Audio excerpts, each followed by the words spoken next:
This story explores themes of psychological distress and the unsettling nature of the unknown. Listener discretion is advised. We trust our eyes, don't we? We rely on them to tell us what's real, what's there, what's not there. We navigate our entire lives by the light our optic nerves send to our brains, confident in the absolute truth of what we perceive. But what if your eyes were the biggest liars of all? What if the truth, the chilling, undeniable truth, was only visible through the cold, unblinking lens of a digital camera? What if a presence, something ancient and malevolent, could exist right beside you, brushing your skin, breathing your air, yet remain utterly invisible to your waking senses, only revealing itself when captured by technology? This is the story of Alex Miller, a man who discovered that some things are not meant to be seen, only captured. Alex was a videographer, 28, sharp and intensely pragmatic. He lived in a loft apartment in downtown Boston, a space filled with expensive camera gear, editing rigs, and a chaotic symphony of charging cables. His work mostly involved corporate promos, local documentaries, and the occasional wedding video that paid surprisingly well.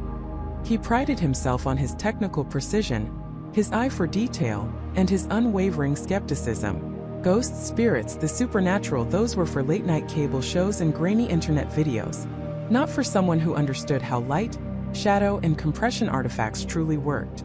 It was a Tuesday evening, dreary and rain-streaked, when it all began. Alex had just wrapped up a 2-day shoot at the old Blackwood Manor, a historical landmark on the outskirts of Salem. The city council was considering a restoration project, and Alex had been hired to create a promotional video, highlighting its architectural beauty and crumbling grandeur. The manor itself was a sprawling Gothic structure, all dark wood, dusty chandeliers, and echoing hallways. It felt old, certainly, but Alex had felt nothing more than a chill from the drafty windows and the weight of history in its silent rooms. He was back in his editing suite, a fortress of glowing monitors scrubbing through the footage. He'd shot hours of B-roll, sweeping pan shots of the exterior, slow zooms on intricate carvings, close-ups of peeling wallpaper and antique furniture shrouded in white sheets. He was meticulous, making sure every frame was perfectly exposed, every movement smooth. He paused on a shot he'd taken in what used to be the master bedroom. It was a wide shot, capturing the ornate fireplace, the faded floral patterns on the walls, and the large empty space where a 4-poster bed would have once stood. He was looking for a specific transition point, humming a tuneless melody to himself when he saw it flicker in the very far corner of the room, near the ceiling, almost touching the cornice. It was gone almost as soon as it appeared, a brief, shimmering distortion, like heat haze rising from asphalt on a summer day, but inside a cold, dusty room. Alex frowned, leaning closer to the screen. "Compressor artifact," he muttered, reaching for his trackpad. He rewound a few seconds and played it again, frame by frame. There it was, a subtle ripple, a wavering in the air, for maybe 2 frames, before the image snapped back to perfect clarity. It was faint, barely noticeable, but Alex's eye for detail was finely tuned. He zoomed in. Nothing. Just the patterned wallpaper, a faint stain, and the dusty corner. He played it forward, then back a dozen times. Each time that same fleeting distortion. "Weird," he mumbled. His camera was a top-of-the-line professional model, his lenses pristine. He hadn't noticed anything like that while filming. He dismissed it as a minor sensor glitch, a stray electromagnetic spike from the old wiring in the manor, or maybe just a trick of light and shadow that his brain was overprocessing. He made a mental note to check the original RAW file, then continued scrubbing. Hours passed. He worked through the exterior shots, the grand staircase, the library. The manor was quiet, save for the occasional creak of his chair and the soft whir of his computer. He was nearing the end of the day's review, just a few more clips from the ground floor parlor. This room was particularly dark, with heavy velvet curtains and a massive, dust-covered grand piano. He remembered feeling an odd chill in there, even for an old house. He hit play on a slow, continuous shot he'd taken, panning from the fireplace, past the piano, and ending on a tall, arched window overlooking the overgrown gardens. As the camera moved smooth and steady, he saw it again. Not a flicker this time. More substantial. It was in the background, behind the piano, almost blending into the shadows. A shape. A translucent, vaguely human-like silhouette. It wasn't solid, not like a person, but more like a ripple in water or smoke, barely catching the ambient light. It was tall, impossibly thin, and seemed to be standing there, utterly motionless just behind the piano. Alex froze. His hand hovered over the trackpad. His heart gave a sudden hard thump against his ribs. He blinked. No way. He rewound the footage, his breath catching in his throat. He played it again. There it was. Clearer this time, or perhaps he was just looking for it. As his camera panned past the piano, the shape was visible for a full 5 seconds. It had no discernible features, no face, no clothing, just the outline of a figure shimmering faintly, almost like a heat haze, but with a definite, unsettling form. It seemed to be looking directly at where the camera would have been. He gripped the edge of his desk, knuckles white. He hadn't seen anything. Not a single thing, not a shadow, not a reflection when he was standing there filming. He remembered that exact moment. He'd been focused on getting the pan just right, on keeping the horizon level. He'd even paused for a moment, waiting for a gust of wind outside to die down, and he'd scanned the room with his own eyes. Nothing. Empty. Just dust motes dancing in the faint light filtering through the window. He rewound again, his mind racing. Was it a trick of light? A reflection he hadn't noticed? He'd been very careful about reflections in the manor, given the polished surfaces and old glass. He played it forward frame by agonizing frame. The figure remained translucent, oddly still. Then, as the camera completed its pan and shifted focus slightly, it seemed to dissipate, fading into the background shadows as if it had never been there. Alex scrubbed back to the beginning of the shot. He played it in real time. It was almost imperceptible. A faint, almost subliminal presence, easily missed if you weren't looking for it. But once you saw it, you couldn't unsee it. He stood up, pushing his chair back with a scrape. He walked to his equipment shelf, grabbing his camera. He plugged it into his computer, meticulously checking the firmware, the sensor settings, the lens calibration. Everything was perfect. No errors, no warnings. He even swapped out the lens for another just to be sure. He opened a different project, footage from a recent commercial shoot, and reviewed it. Flawless. Crisp, clean, exactly as expected. He returned to the Blackwood Manor footage. He opened the raw files, uncompressed. The figure was still there. Not a compression artifact. Not a rendering glitch. It was in the raw data, pixels caught by the sensor. Alex felt a cold knot form in his stomach. His rational mind fought back hard. There had to be an explanation. A smudge on the lens? No, he'd cleaned it meticulously before the shoot. A reflection from something outside the window? He checked the angle. Impossible. The manor was surrounded by dense woods. There was nothing reflective outside that would create such a precise, human-like shape. He spent the next 2 hours replaying those 2 clips. The faint ripple in the master bedroom, the more defined figure in the parlor. He tried to find other instances, meticulously scanning every single frame of the entire shoot. Nothing else. Just those 2 moments. He started to feel a prickle of unease, a sensation he hadn't experienced since he was a kid, watching late-night horror movies from behind the sofa. This wasn't a movie. This was his footage. His professional, high-definition, utterly scientific footage. He pulled up Google, typing in frantic queries: camera sensor ghosting, digital camera artifacts human shape, invisible reflections. He scoured forums, tech blogs, academic papers on optics. Nothing described what he was seeing. Nothing even came close. The figure in the parlor shot played on a loop in the background, a silent, shimmering sentinel. It was undeniably there. It was undeniably not there when he was filming. Alex leaned back in his chair, running a hand through his hair.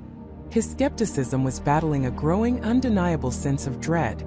He was a man of facts, of logic, of proof. And the proof was staring him in the face, from the unblinking eye of his camera. What was he looking at? Was it a trick? A hallucination? Was he finally cracking under the pressure of endless editing and caffeine? He pinched himself hard. Very real. The air in his loft felt suddenly colder, the familiar hum of his computer more ominous. He looked at the ghostly figure again.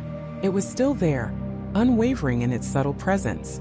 It had no eyes, no mouth, no expression, but Alex felt an intense, unsettling sensation of being watched.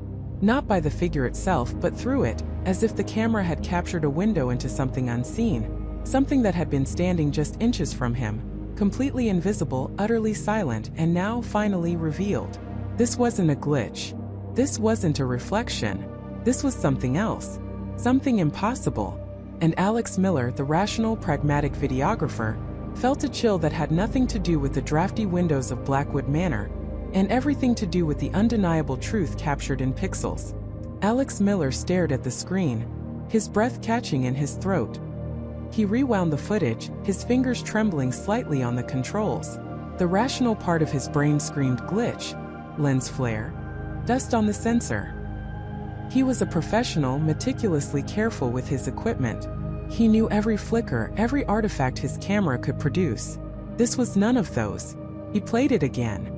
The faint, almost translucent silhouette, standing perfectly still in the archway of the deserted drawing room. It was there for exactly 2.7 seconds, then gone. A human-like form, indistinct, yet undeniably present. He paused the frame. The figure was a shimmering distortion like heat haze, but with the unmistakable outline of a person. He scrubbed back and forth. There. Gone. There. Gone. A cold dread seeped into him, deeper than he'd ever known. This wasn't a trick of the light. This wasn't his imagination. He had seen it with his own eyes through the lens, but only in playback. He looked up from the monitor, scanning the empty archway with his naked eyes. Nothing. Just dust motes dancing in the faint afternoon light filtering through the grimy windows. The silence of Blackwood Manor pressed in on him, suddenly heavy, menacing. He felt a ridiculous urge to shout, to break the oppressive quiet. He picked up the camera again, his hand steadying with a practiced grip that belied the turmoil in his mind. He aimed it at the same archway, pressed record. He panned slowly, deliberately, capturing the empty space. He watched the live feed on the small monitor attached to the camera, scrutinizing every pixel. Nothing. The archway remained exactly as it appeared to his unaided vision. Empty, desolate. He let it record for a full minute, then stopped. He immediately rewound and played back the new footage. His heart hammered against his ribs. He watched, holding his breath. The first 10 seconds, nothing. 20 seconds. 30. Then, at the 45-second mark, a flicker. A faint shimmer like liquid air, coalescing into that same indistinct human shape. It stood there for a fleeting moment, perhaps even shorter than the first time, then dissolved into the background. It was there. Again. Alex felt a wave of nausea. He wasn't hallucinating. His equipment wasn't faulty. He had just witnessed the impossible twice with his own two eyes that had only seen it through the digital lens. He didn't know what to do. His first instinct was to keep it to himself, to re-examine everything, to find a logical explanation. But the footage was undeniable. He had to show it to someone. He packed up his gear, his movements stiff and deliberate.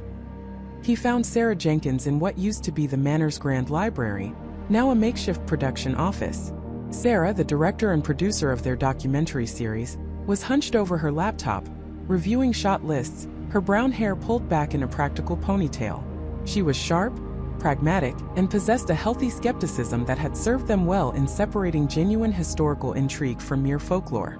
David Chan, their audio engineer, was setting up microphones in a dusty corner, humming softly to himself. "Sarah," Alex said, his voice a little hoarse. She looked up, pushing her glasses up her nose. "Hey Alex, find anything interesting in the East Wing? Any crumbling frescoes or hidden passages for our Forgotten American Estates piece?" Alex hesitated. Something more than interesting. He walked over, his laptop clutched in his hand. David paused his work, his curiosity piqued by Alex's unusual tone. "What is it?" Sarah asked, sensing the gravity in his voice. Alex didn't answer immediately. He opened his laptop, navigated to the video files, and without a word, turned the screen towards Sarah. He pressed play. She watched the footage. The empty archway. The dust motes. Then the faint, shimmering outline of a figure appeared. She blinked, frowned, leaned closer. It was there. Then it was gone. What was that?" she asked, her voice quiet. She glanced at the archway, then back at the screen. "Is that a reflection? A smudge on the lens?" "It's not," Alex said, his voice firm. "I checked everything. I recorded it again deliberately just now. It appeared again." He played the second clip. Sarah watched it, her expression shifting from skepticism to confusion, then to a dawning, unsettling realization. "Alex, I didn't see anything when you were filming." Did you, David? David, who had come closer to peer over Sarah's shoulder, shook his head, his eyes wide. No, nothing. Just the empty room. What is that? That's the thing, Alex said, his voice barely above a whisper. I didn't see it either, not with my naked eye. Only when I reviewed the footage. It only appears on camera. Silence descended upon the library, even heavier than before. Sarah slowly pushed herself back from the laptop, her gaze fixed on the screen, where the paused image of the ghostly figure seemed to mock their understanding of reality. Only on camera?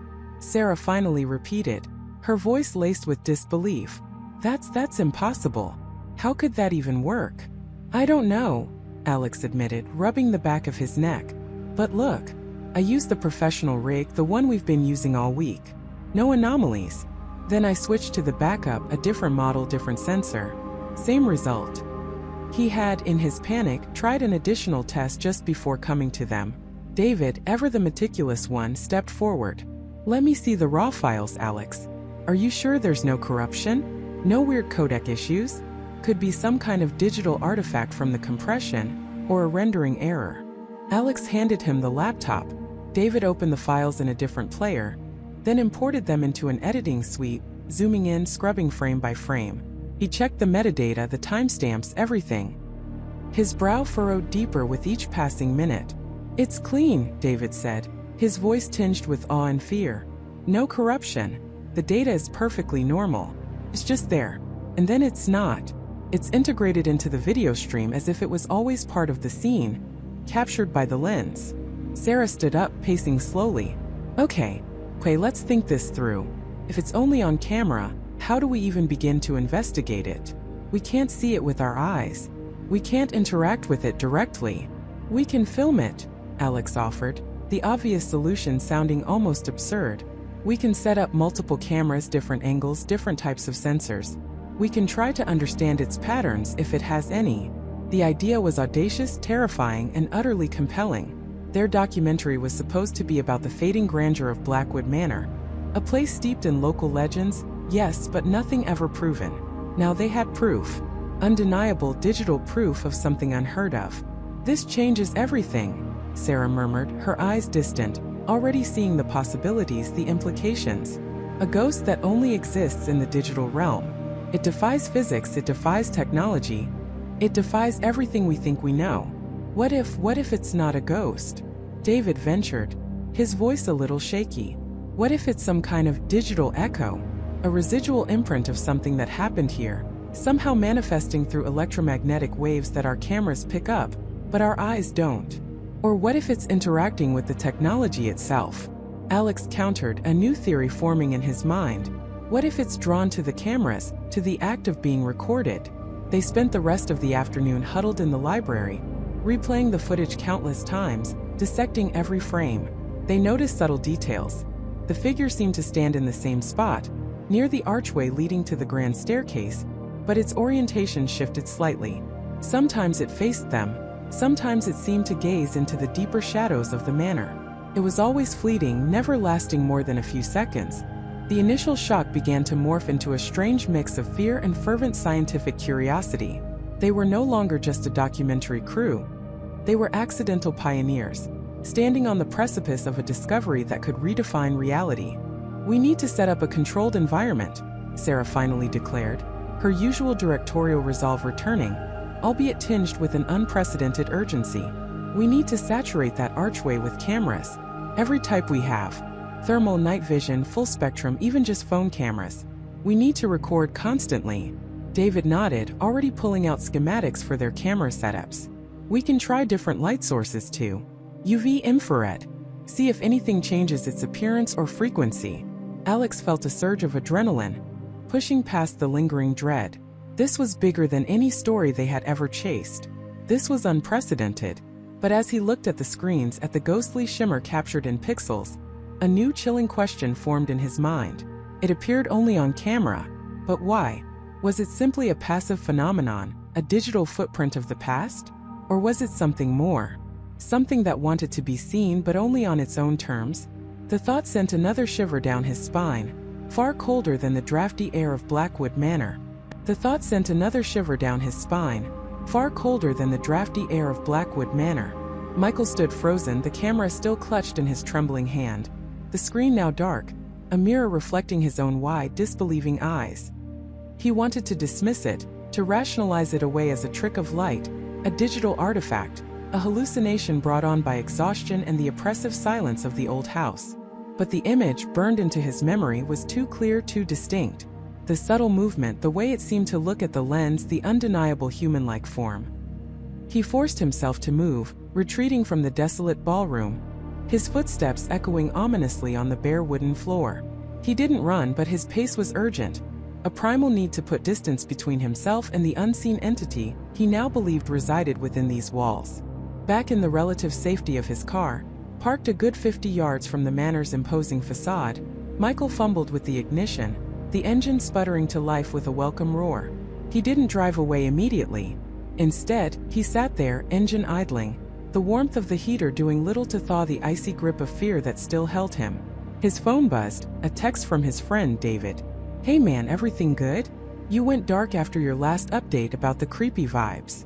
Michael stared at the message, a lifeline in the digital void. David was a pragmatist, an engineer, a man who believed in logic and observable facts. He was also Michael's go-to guy for a reality check, a sounding board against his own occasional flights of fancy. For a moment, Michael considered deleting the footage, burying the memory, pretending it never happened. But the storyteller in him, the relentless seeker of truth, refused. This wasn't just a creepy vibe anymore. This was something else entirely. He drove straight to David's apartment, the digital recorder clamped tightly in his hand. It was late, past midnight, but David, ever the night owl, answered on the first knock, a half-eaten bowl of ramen in one hand and a coding textbook in the other. His expression shifted from mild annoyance to concern as he took in Michael's ashen face. "Whoa dude, you look like you've seen a ghost," David quipped, stepping aside. Michael didn't even crack a smile. "I think I might have." David's skepticism was palpable as Michael recounted the events, the words tumbling out in a rush, desperate to articulate the ineffable. He described the oppressive atmosphere, the cold spots, and finally, the inexplicable figure that only materialized when viewed through the camera. David, ever patient, listened intently, his brow furrowed in concentration. When Michael finally finished, he handed over the digital recorder, his hand still trembling slightly. "Show me," Michael urged, his voice barely above a whisper. David took the device, his fingers expertly navigating the menus. He played the footage. The dimly lit ballroom, the slow pan, the momentary flicker in the corner of the frame, and then, undeniably, the translucent figure. It was faint, almost ethereal, but it was there. A tall, slender form, standing eerily still, its face obscured by shadow and the grainy quality of the low-light recording, but its posture undeniably human. David paused the video, zoomed in.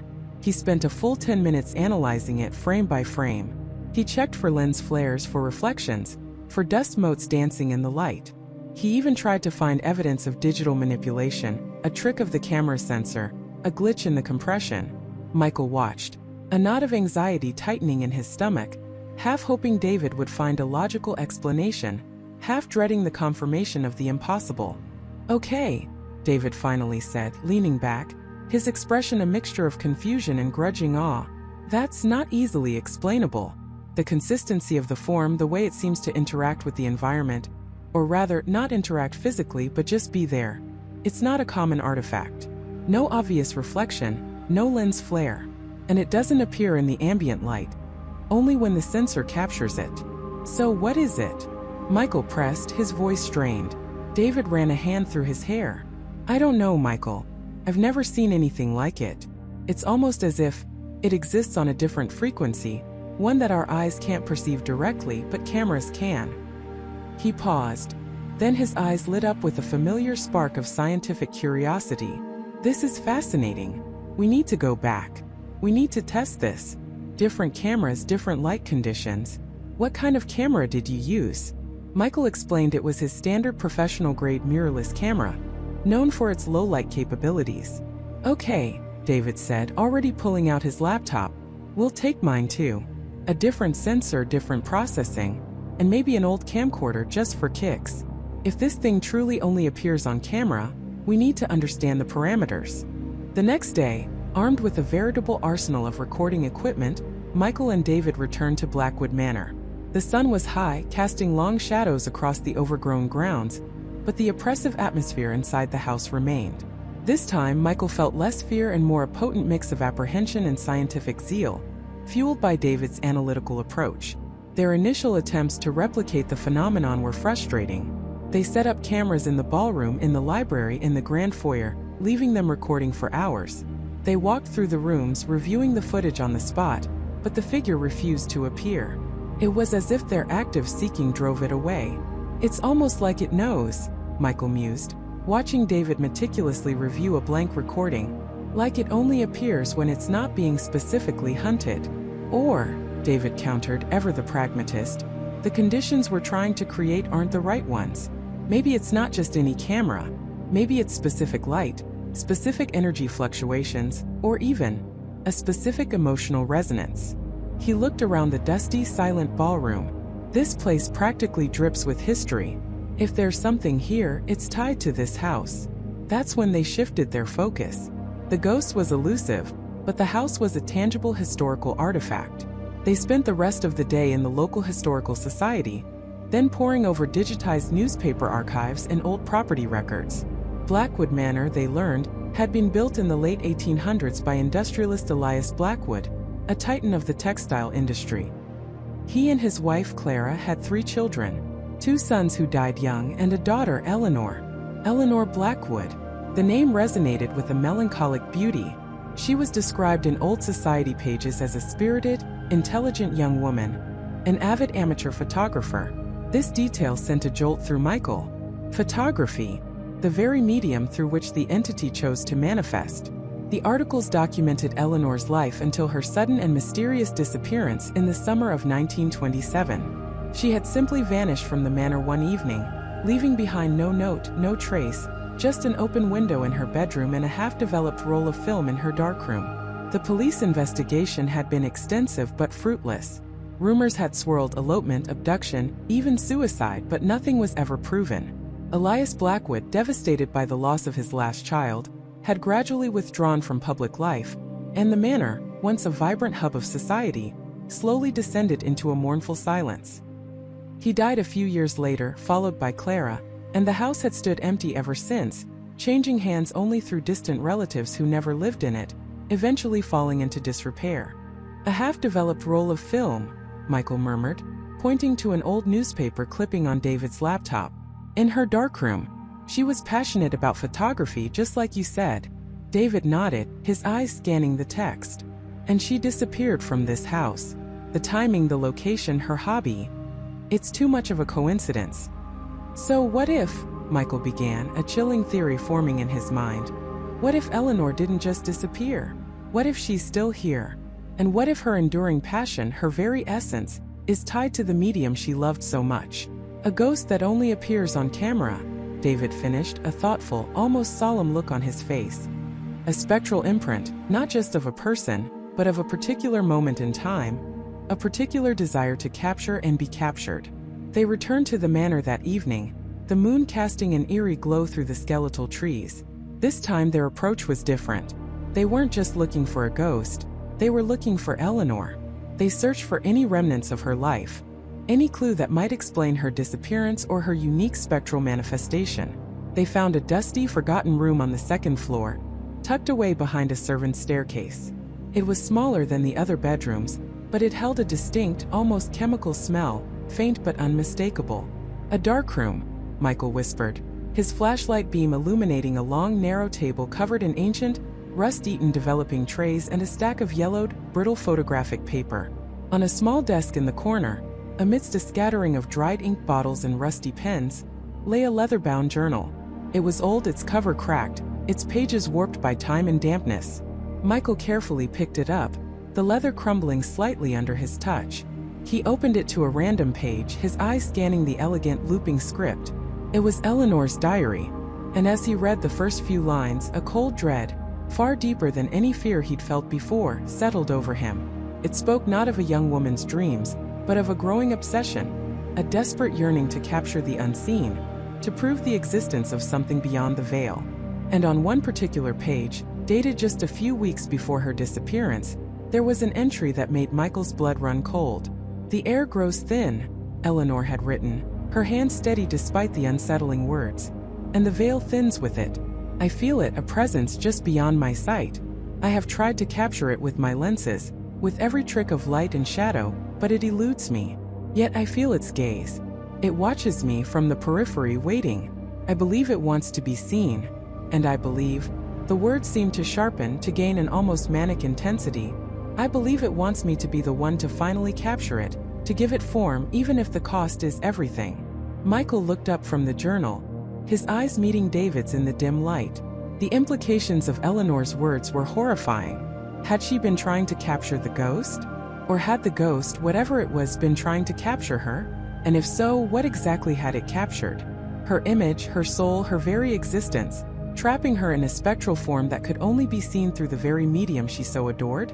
The manor, once just a creepy old house, now felt like a cage, a lens focusing on a single tragic mystery, and they, Michael and David, had just stepped directly into its frame. The words hung in the air, a chilling echo of Michael's own dawning realization. He looked at David, whose face was a mask of utter bewilderment, then back at the flickering monitor, the image of the empty hallway mocking them with its stillness. Could it truly be? A spectral form that defied direct human perception, existing only within the digital confines of a lens? The sheer audacity of the idea was almost laughable, yet the cold dread coiling in Michael's gut was anything but. The manor, once just a creepy old house, now felt like a cage, a lens focusing on a single tragic mystery, and they, Michael and David, had just stepped directly into its frame. They spent the next few hours in a feverish, almost manic state, replaying every single frame of the footage from the previous night. Every creak, every shadow, every dust motes dancing in the faint light was scrutinized with an intensity that bordered on obsession. David, usually the more grounded of the two, was now perched on the edge of his seat, glasses slipping down his nose, muttering to himself as he manipulated the playback speed. Michael, meanwhile, felt a strange detachment, as if watching a horror movie unfold, except he was one of the unwitting protagonists. They found nothing explicit in the initial run-throughs, no clear, undeniable figure appearing and disappearing on command. But then, as David zoomed in on a particularly dark corner of the main staircase, Michael saw it. A faint, almost imperceptible shimmer, like heat haze rising from asphalt on a summer day. But it was there in the footage for a fraction of a second, where nothing had been visible to the naked eye. It wasn't a solid form, not a translucent figure like in the movies, but a distortion, a ripple in the fabric of reality that the camera had somehow captured. "Did you see that?"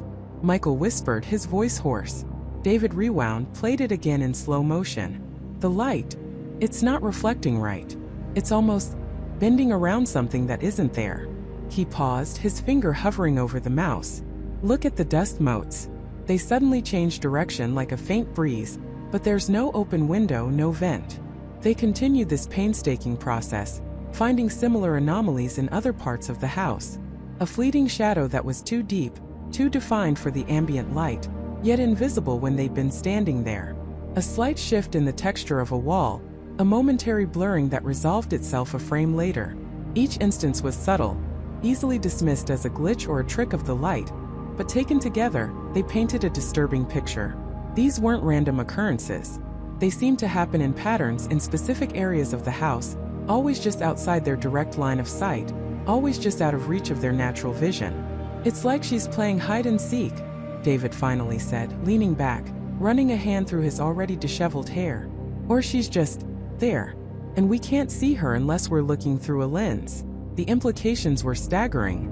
If Eleanor's presence was indeed tied to the photographic medium, what did that mean for her? Was she trapped somehow within the very technology she had been so passionate about? Or was it a defense mechanism, a way to remain unseen, untouched, yet still present? "We need to test this theory," Michael stated, his mind racing. "Properly, with controlled experiments." They decided to set up a grid of cameras. Not just the static security cameras they'd already installed, but handheld camcorders, their phones, even an old digital SLR Michael had brought for capturing high-resolution still images. They would position them in every room, every hallway, pointing at various angles, creating a comprehensive digital net. Then they would move through the house, interacting with the environment, attempting to provoke a reaction, all while recording continuously. The process took the better part of the day. They moved through the silent house, a strange blend of purpose and trepidation. Each click of a camera mounting, each whir of a lens adjusting, felt amplified in the oppressive quiet. They didn't speak much, their thoughts heavy with the implications of their discovery. The initial excitement of the unknown had given way to a profound sense of unease. What if this entity, unseen yet observed, wasn't benign? What if it resented their intrusion, their attempts to expose its secret? As dusk began to settle, casting long eerie shadows through the tall windows, they retreated to their makeshift control room, a small study off the main hall. They had rigged up a system to feed all the camera feeds to a bank of monitors, creating a digital surveillance hub. The screens glowed in the dim light, displaying a fragmented, multi-angle view of the old manor. Every room, every corridor was now under their watchful electronic eye. "All right," Michael said, taking a deep breath. "Let's try something simple first. I'll walk through the main hall. David, you monitor the feed. See if anything registers." He grabbed a small, portable camcorder, its red recording light blinking steadily. He wanted to be able to compare his direct experience with the recorded one. As he stepped out into the main hall, the air felt colder, heavier. The vast space, usually filled with the echoes of their footsteps, now seemed to absorb all sound. He walked slowly, deliberately, down the length of the hall, past the grand staircase towards the drawing room. He saw nothing, felt nothing out of the ordinary, beyond the heightened sense of awareness that now clung to him like a second skin. He returned to the study, a shiver tracing its way down his spine that had nothing to do with the temperature. Anything. David was hunched over the monitors, his brow furrowed in concentration. "Hold on. There's something in the drawing room feed. Top left corner, just as you pass the doorway." Michael peered over his shoulder. On one of the screens showing a wide-angle shot of the drawing room, there was a faint, almost transparent column of disturbance. It was subtle, like a distortion in the air, a momentary waver in the light. It wasn't human-shaped, not exactly, but it had a distinct verticality, a presence. And it appeared exactly as Michael himself had walked past the doorway, out of the camera's view. "It's like she's watching you," David whispered, his voice barely audible. Not from the drawing room itself, but from the periphery, from the hallway behind the doorframe, where you couldn't have seen her even if she were visible. A cold knot formed in Michael's stomach. The thought of an unseen presence observing his every move, always just beyond his natural perception, was far more unsettling than a full-blown apparition. It was invasive, a constant, silent judgment. They decided to switch roles.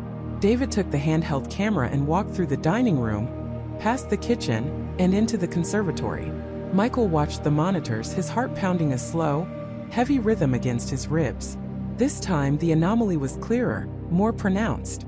As David paused in the conservatory, observing the overgrown plants through the glass roof, a distinct, almost shimmering outline appeared on the monitor showing the main hall, near the foot of the grand staircase.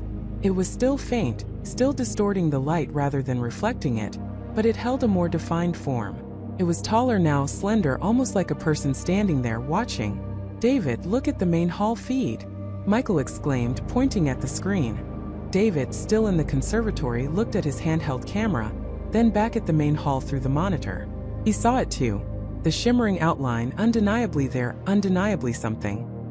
He wasn't seeing it with his own eyes, not directly, but through the lens of the camera he held, it was undeniably present. He slowly raised his handheld, panning it towards the staircase, trying to capture the anomaly more clearly. The moment the handheld camera's lens crossed the threshold of the study, the shimmering form on the main hall monitor vanished. A gasp escaped David's lips. He rushed back into the study, his face pale. It disappears when you point a camera directly at it. Michael's mind reeled. This added another layer of complexity, another layer of frustration. It wasn't just that she was only visible on camera, it was that she retreated from direct photographic scrutiny. It was as if she was aware of the cameras, aware of their attempts to capture her, and actively avoided being fully documented. "She's conscious," Michael breathed, the implication settling heavily between them. "She knows we're trying to see her. She knows about the cameras." This wasn't a residual haunting, a mere echo of past events.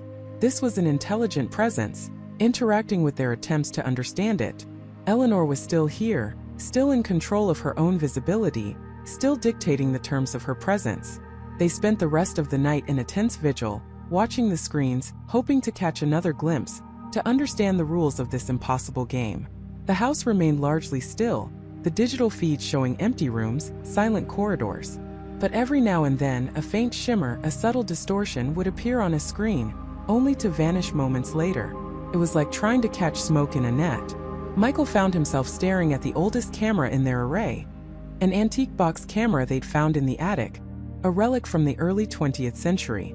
It was a beautiful, cumbersome thing, a testament to Eleanor's era.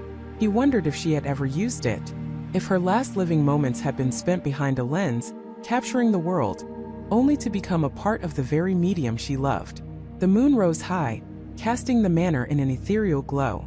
Fatigue began to set in, but sleep felt impossible. Every creak of the old house, every rustle of leaves outside, seemed amplified, imbued with a new sinister meaning. They were no longer just researchers in a creepy old house. They were participants in a bizarre, technologically bound haunting. They were being watched by an entity that existed in the liminal space between perception and recording, a ghost that operated on its own unique frequency. As the first faint light of dawn began to seep through the windows, painting the monitors in shades of gray, David let out a sudden, sharp cry. "Michael! Look!" On a monitor showing the library, a room they had barely explored, a clear, unmistakable image had formed. It wasn't a shimmer, not a distortion. It was a figure, translucent, yes, but undeniably human in form. A woman dressed in what looked like an old-fashioned white dress, her hair long and dark, her face turned away from the camera, looking towards a tall, dust-covered bookshelf. She was perfectly still, a silent tableau, a photographic negative brought to life. And then, as they watched, transfixed, she slowly, gracefully, extended a hand towards one of the books. It was Eleanor. They had finally seen her, not as a fleeting anomaly, but as a defined, albeit ethereal, presence. And she was in the library, reaching for a book, as if continuing a task interrupted by death itself. The blood seemed to drain from Michael's face, leaving it a ghostly white, mirroring the ethereal figure they had just witnessed. Jessica, usually the more composed of the two, let out a small, choked gasp, her hand flying to her mouth. The laptop screen, now paused on the frame of Eleanor reaching for the book, glowed with an eerie light, illuminating their stunned expressions. It was real. Not a trick of the light, not a dust motes, not a glitch in the software. This was Eleanor Vance, the spectral resident of their house, caught in a moment of spectral intent. For a long moment, neither of them moved. The silence in the room was thick, heavy, punctuated only by the whir of the laptop's fan. Then Michael finally found his voice, a whispered, almost reverent sound. Did you see that?"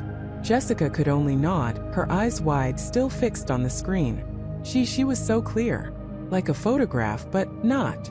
The words tumbled out, disjointed, as her mind struggled to process the impossible clarity of the image. They had always searched for proof, for a definitive answer, and now it had been delivered in a way that defied all their expectations. Eleanor wasn't just a flicker. She was a presence, albeit a translucent one with a purpose. They rewound the footage, watching the 10-second clip again and again, scrutinizing every pixel. Each replay brought a fresh wave of disbelief, followed by an even deeper sense of unsettling wonder. Eleanor's form was distinct, her hair pulled back in a severe bun, the outline of a simple high-neck dress visible, a style that clearly belonged to a bygone era. Her hand, slender and almost luminous, hovered just inches from the spine of a book on the middle shelf. They could see the delicate curve of her fingers, the faint translucence of her skin. There was no mistaking it. This was a person, or rather, the lingering echo of a person, caught in a precise, deliberate action. "Look at her expression," Jessica murmured, leaning closer to the screen. "It's not angry, not sad. It's almost contemplative, like she's trying to remember something." Michael zoomed in, blurring the image slightly but emphasizing the details of Eleanor's face. Her eyes, though indistinct, seemed to be focused intently on the book. There was a subtle tilt to her head, an almost human gesture of concentration. She's not just wandering. She's doing something. She's looking for something. The implications of this were staggering. For months they had grappled with random phenomena. Cold spots, whispers, objects moving. They had theorized a residual haunting, an energy imprint playing on a loop. But this was different. This suggested agency, a ghost with a specific objective, a task unfinished. They spent the next few hours dissecting the footage, frame by frame, meticulously analyzing every detail. The library itself, usually a place of quiet comfort, now felt charged with an almost palpable energy. They identified the exact shelf Eleanor had been reaching for, and the specific section. It was the history section, specifically American history, late 19th to early 20th century. Michael, a history buff himself, knew the collection well. "Can you make out the title of the book?" Jessica asked, her voice hushed. Michael squinted, trying to enhance the image, but the angle and the spectral nature of Eleanor's hand obscured the spine too much. "Not clearly. It looks like an older binding, dark green or brown. Maybe leather. But the title, it's just a blur." They paused the video, then raced to the library, their hearts pounding with a mixture of fear and exhilaration. They found the exact shelf, the exact spot. Michael ran his fingers along the spines, a shiver tracing his arm. The books here were old, some first editions, collected by the house's original owners. He tried to imagine Eleanor's translucent fingers brushing against these very same volumes. "She was reaching for this one, I think," Jessica said, pointing to a gap between two heavy tomes. "Or maybe this one right here." She indicated a thick, dark green book titled Local Lore and Legends, The Hidden Histories of Willow Creek. Michael pulled it out. It was indeed an old book, its pages yellowed and brittle. He flipped through it, but nothing immediately jumped out. Could she be trying to tell us something about a specific book? He mused. Is this a clue? A message? The idea that Eleanor was not merely a passive presence, but an active, communicating entity, electrified them. It shifted their entire understanding of the haunting. This wasn't just a house with a ghost. It was a mystery unfolding, with Eleanor herself as the key, and perhaps, the reluctant narrator. They returned to the study, the local lore book clutched in Michael's hand. They replayed the footage, holding the physical book up to the screen, trying to match the size and color. It was a plausible candidate, but there were other books in that general vicinity too. What if it's not the book itself? Jessica proposed, her brow furrowed in thought. But something in the book. A letter, a photograph, a hidden compartment. Michael nodded slowly. Or what if she's trying to draw our attention to the absence of a book? What if the book she was reaching for isn't even there anymore? This thought sent a chill down their spines. They went back to the library, armed with a flashlight, meticulously examining the shelves around the spot where Eleanor's hand had hovered. They checked for any signs of a recently removed book. A faint outline of dust where one might have sat for decades. Nothing conclusive. The books were tightly packed, as if undisturbed for years. Think about it, Michael said, pacing the study. She only appears on camera. We've never seen her with our own eyes, not like this. So why now? Why in the library? And why this specific gesture? Jessica sat back, rubbing her temples. She's trying to show us something. The camera is her medium. It's like she knows we're watching, that we're trying to understand. Her mind raced, connecting disparate threads. What if the camera isn't just a tool for us, but for her? What if it's the only way she can manifest with such clarity, to convey a message? The idea was revolutionary and terrifying. It meant Eleanor was aware of their presence, aware of their investigation. It meant she was actively attempting to communicate, using the very technology they had deployed to observe her. This wasn't a random, mindless echo of the past. This was an intelligent, if spectral, entity. They began to research Eleanor Vance with renewed fervor, focusing particularly on her life within the house, and her habits. They pored over old town records, newspaper archives, and the few personal documents they had managed to unearth. They found mentions of her love for literature, her extensive private library, and her quiet, scholarly demeanor. She had been a recluse in her later years, spending most of her time within the confines of her home, surrounded by books. The library, it seemed, was her sanctuary, her world. But there was still a gaping hole in their understanding. What was the specific story of Eleanor Vance? The records were sparse, focusing more on her father's prominence in the town than on her own life. The only thing they knew for certain was her sudden, unexplained disappearance. What if the book she wants us to find holds the truth about her disappearance? Jessica suggested, her voice barely a whisper. What if it contains a secret she was trying to protect? Or a clue to what happened to her? Michael's eyes gleamed with a mix of dread and determination. Then we need to find that book. Or whatever she was trying to show us. He looked at the paused image of Eleanor on the screen, her spectral hand extended, forever reaching. She's not just a ghost, Jessica. She's a witness. And she's trying to tell us her story. They decided to set up more cameras in the library, specifically focused on that section of the shelf, hoping to capture another, even clearer image of Eleanor's interaction. They also decided to delve deeper into the contents of local lore and legends, meticulously scanning every page for any hidden marks, any annotations, anything that might be out of place. The book felt heavy in Michael's hands, not just with its physical weight, but with the potential secrets it might hold. As the night wore on, the weight of their discovery pressed down on them. The ghost was no longer a vague fear. She was a puzzle piece, a silent communicator. And the library, once a repository of knowledge, had transformed into a crime scene, a place where a spectral hand was pointing towards a truth long buried. They knew with a chilling certainty that their investigation had just taken a profound and irreversible turn. Eleanor Vance wasn't just haunting the house. She was trying to solve her own mystery, and she was enlisting them, whether they liked it or not. The question was, what was lurking within those dusty pages, and what dark secret had kept Eleanor tethered to her beloved library for so long? What truth was so potent that even death itself could not silence her attempts to reveal it? The truth, they realized, was clutched in the brittle leather-bound journal. Michael carefully, almost reverently, placed it on the grand mahogany desk that dominated the library. Sarah leaned in, her breath held captive by a mix of anticipation and dread. The air in the room, already heavy with the scent of aged paper and dust, seemed to thicken, pressing down on them. "Ready?" Michael asked, his voice a low murmur, barely disturbing the silence. Sarah nodded, her eyes fixed on the journal. "As I'll ever be." He gently opened the cover. The first few pages were filled with elegant, looping script, faded but still legible. They seemed to be mundane entries at first, chronicles of daily life in the sprawling estate. Eleanor's early writings spoke of her love for the library, her joy in collecting rare editions, and the quiet satisfaction of her routines. She mentioned her husband, Robert, with a fondness that suggested a deep, enduring affection, and described the changing seasons as observed from her study window. It was the life of a woman of means, devoted to her intellectual pursuits and her home. But as Michael turned the pages, a subtle shift in tone began to emerge. The entries became less about the external world and more about an internal unease. September 12, 1948. A strange feeling has settled over the house. A chill not of the autumn air, but something intangible. Robert dismisses it as my imagination, a consequence of too many late nights with my books. But I know otherwise. There is a new presence here.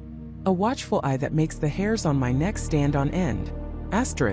Sarah shivered, despite the warmth of the room. "A watchful eye," she repeated softly. She felt it even then. Michael continued to read, tracing the words with a careful finger. The entries grew more frequent, more agitated. Eleanor began to speak of whispers she couldn't quite decipher, of objects subtly moved, and of a pervasive sense of being observed, even when she was alone. October 3, 1948. I saw him today, or rather I saw his shadow, a fleeting glimpse at the edge of my vision, just as I turned from the fireplace. He was tall, gaunt, and moved with a predatory grace. I called out, but there was no reply, only the mocking silence of an empty corridor. Robert insists I must be overtired. He worries for my health, but he doesn't understand. This is not a figment of a weary mind. He, Sarah whispered, her eyes wide. Not a ghost, then. A person. Michael looked up, his brow furrowed. It seems so. She describes him as a physical presence, not spectral. This changes everything. He resumed reading, the narrative of Eleanor's life quickly transforming into a chilling account of a woman under siege, not by the supernatural, but by something far more tangible and insidious. Eleanor's entries began to name names. November 1, 1948. Arthur Finch. He came again today, ostensibly to discuss Robert's latest business venture. But his eyes, they linger on the house, on the library, on me, with an unsettling intensity. I dislike him profoundly. Robert has always been too trusting, too eager to see the best in everyone. He believes Arthur is a shrewd businessman, a valuable partner. I see only a vulture circling. Asterisk. Arthur Finch, Michael murmured. That's a new name. Who was he? A business partner, she said. Sarah replied, her mind racing. Could he be connected to whatever happened to Eleanor? The journal became Eleanor's confidant, a desperate attempt to document her growing suspicions. She wrote of Arthur Finch's increasingly frequent visits, his probing questions about the estate's finances, and his thinly veiled attempts to undermine her influence with Robert. Eleanor, it became clear, was a woman of sharp intellect, not easily fooled. She began to discreetly investigate Arthur Finch herself, poring over old ledgers and legal documents in her beloved library. Asterisk, December 15, 1948. The truth is uglier than I imagined. Arthur Finch is not merely a shrewd businessman. He is a predator. He has been systematically siphoning funds from Robert's company, manipulating contracts and forging signatures. I found the proof today, hidden within the old ledgers in the West Wing. It is irrefutable. Robert will be devastated, but he must know. I intend to confront Arthur tomorrow, with the evidence laid bare. Asterisk. A cold dread settled in Michael's stomach. She found the proof, he said, his voice barely audible. And she planned to confront him. Sarah's hand flew to her mouth. Oh no, this is where it must have started. This is what she was trying to reveal. The next entry was dated December 16, 1948. It was shorter, scrawled with a frantic urgency that spoke of terror. Asterisk, December 16, 1948. He knows. Somehow, he knows I discovered his treachery. I confronted him, but he merely smiled, a chilling, humorless smile. He said I was a nosy old woman, that I should stick to my books. Then he spoke of my delicate health, and how a sudden shock could be incapacitating. He implied he would ensure Robert never saw my evidence. He threatened to frame me, to make it look like I was the one embezzling. I am afraid. Truly terribly afraid. I have hidden the ledgers. No one must find them. Not yet. I must think. I must plan. Asterisk. The entry abruptly ended there. The next page was blank. Then, a few pages later, a single undated entry, written in a hand that was shaky, almost illegible. Asterisk. They are watching me. Always. I cannot speak. I cannot write freely. He has eyes everywhere. He wants the house. He wants everything. He wants to erase me. But I will not let him. The truth must be seen. It must be seen. Asterisk. There were no more entries after that. Just blank pages, leading to the end of the journal. Michael and Sarah exchanged a horrified glance. The implications were chilling. Eleanor hadn't been tormented by a ghost. She had been tormented by a living, breathing man. A man who was stealing from her husband, who had discovered her investigation, and who had actively threatened her. Her final desperate plea. The truth must be seen. It must be seen. Resonated with devastating clarity. She was trying to show someone. Sarah whispered, her voice trembling. She couldn't speak, she couldn't write anymore, but she wanted the truth to be seen. And that's why she appears on camera, Michael finished, the pieces clicking into place with a sickening thud. Not to scare us, but to point us. To lead us to what she found. He looked around the library, the shelves filled with centuries of knowledge, now imbued with a new, terrifying significance. She hid the ledgers, the proof of Arthur Finch's crimes, and she knew that if she was silenced, the only way to expose him would be to somehow show the truth. The discovery was profound, shifting their understanding of Eleanor's spectral presence from a simple haunting to a desperate, post-mortem appeal for justice. The ghost was not a malevolent spirit, but a victim, a witness trying to complete the task she had been prevented from finishing in life. The old ledgers in the West Wing, Sarah recalled, referencing the journal entry. She said she hid them there. Michael stood up, his gaze sweeping over the vast room. The West Wing. This house is enormous. We need to narrow it down. What kind of ledgers? Where would she hide something so vital, knowing she was being watched? The journal, while providing the motive, didn't give them the precise location. It only offered the terrifying context. Eleanor, a captive in her own home, knew her life was in danger. She knew she couldn't trust anyone, perhaps not even her own husband, who was seemingly blind to Arthur Finch's machinations. Her only hope was to ensure the evidence survived her. They began to meticulously examine the library, looking for any subtle clue, any hidden compartment, anything that might align with Eleanor's desperate final words. The shelves, once merely repositories of stories, now felt like silent guardians of a terrible secret. Each book, each ornate carving, each panel of wood, seemed to hold a potential answer. Think about it, Sarah mused, pacing slowly.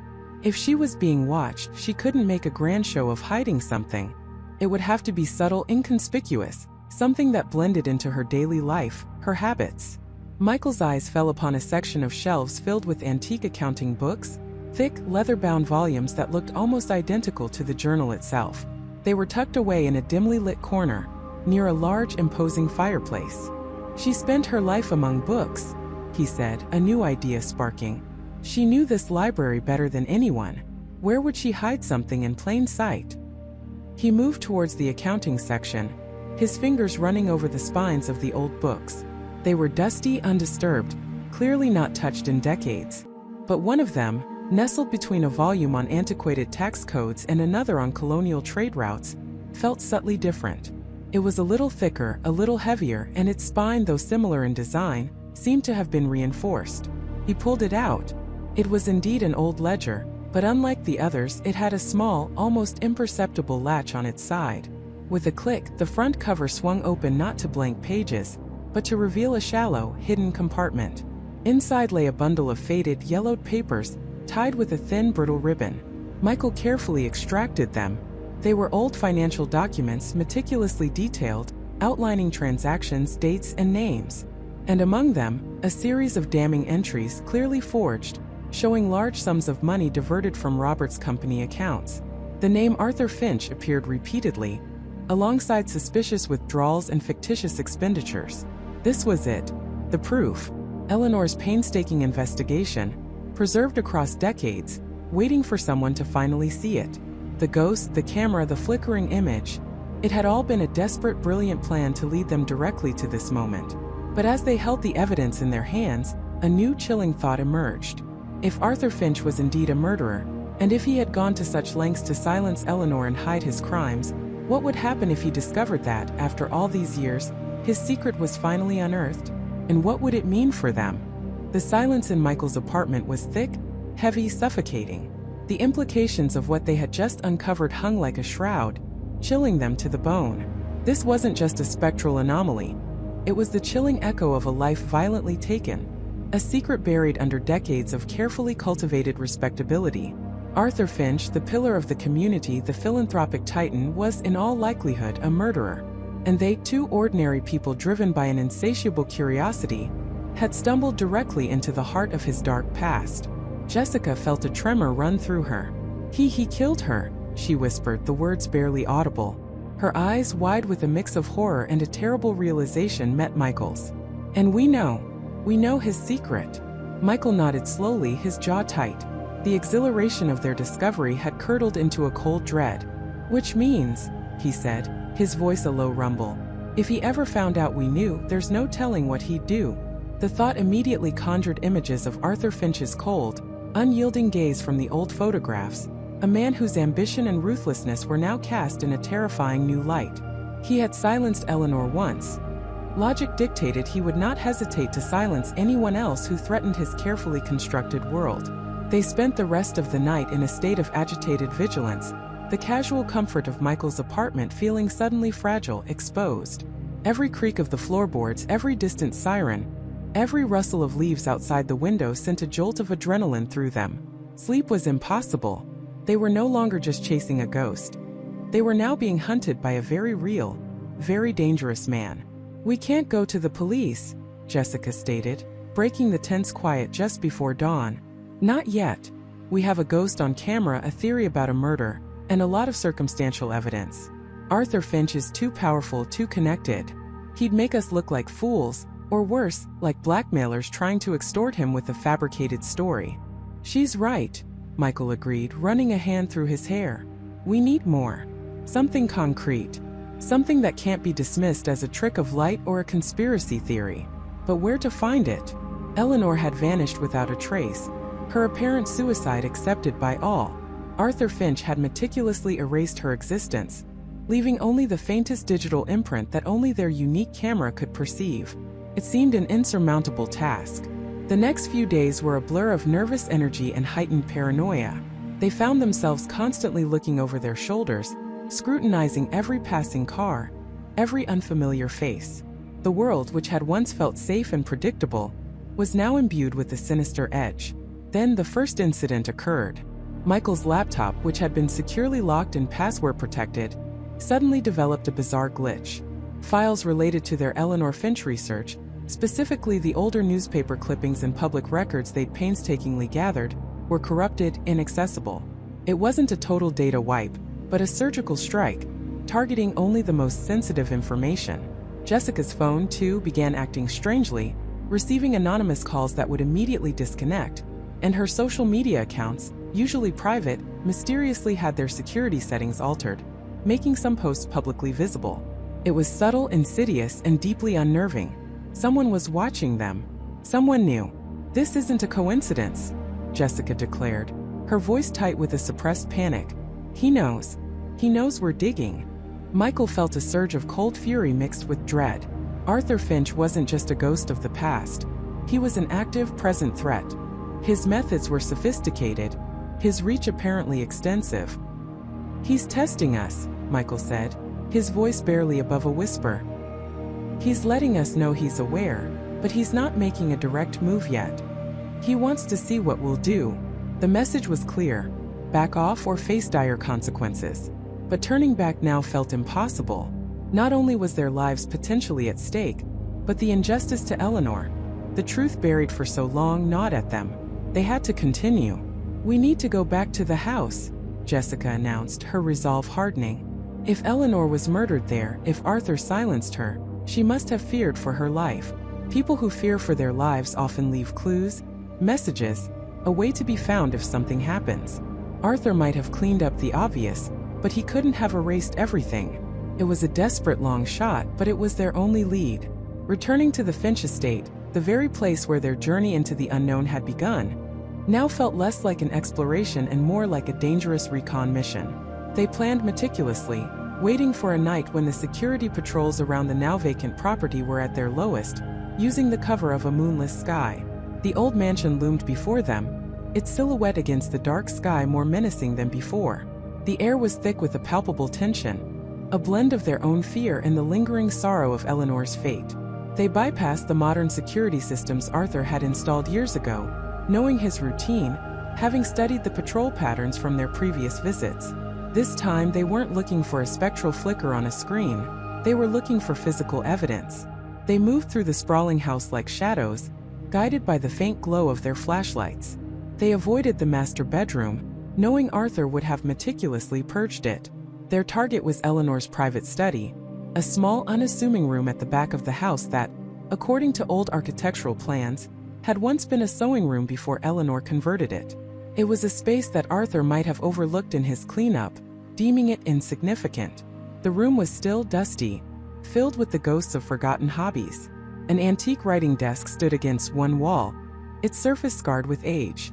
Jessica's eyes scanned the room, her gaze lingering on a built-in bookshelf filled with leather-bound volumes. "People often hide things in plain sight," she murmured, her voice hushed. "Or in places they think no one would ever look again." Michael began systematically examining the desk, running his hands along its smooth, dark wood, checking for loose panels or hidden compartments.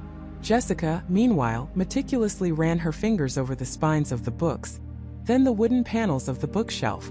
Her fingers brushed against a section that felt slightly different, a subtle give where there should be none. She pressed harder, and with a soft click a narrow, almost invisible seam appeared. A panel no wider than her hand slid inwards, revealing a small dark recess. Michael immediately brought his flashlight to bear on it. Inside, nestled amongst cobwebs and dust, was a small, ornately carved wooden box. It was old, clearly untouched for decades. Jessica's heart hammered against her ribs as she carefully retrieved it. It was surprisingly heavy. They quickly retreated from the house, the box clutched tightly in Jessica's hands, their adrenaline-fueled escape almost a blur.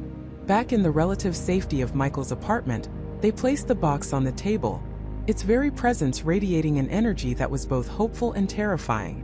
Michael, his hands trembling slightly, tried to open it, but it was locked. "Of course," he muttered, frustration evident in his voice. She wouldn't make it easy. Jessica, however, noticed something else. A faint inscription on the lid, almost worn away by time. She traced the letters with her finger. "EF, keep safe." Until the last word was illegible, faded into oblivion. But below it, almost imperceptible, was a tiny, intricate carving of a bird, a finch. "A finch," Michael whispered, his eyes widening. "It's Eleanor's. This is from her." They spent precious minutes trying various methods to open it, careful not to damage the delicate wood. Finally, Michael, using a thin, sturdy wire from a discarded paperclip, managed to jimmy the ancient lock. With a soft click, the lid sprang open. Inside, nestled on a bed of faded velvet, was not jewelry nor money, but a small leather-bound diary, its pages yellowed with age, and a single tarnished silver locket. Michael carefully picked up the diary. Its cover was embossed with the initials EF. This was it. Eleanor's voice from the grave. Jessica reached for the locket. It was heavy, cold.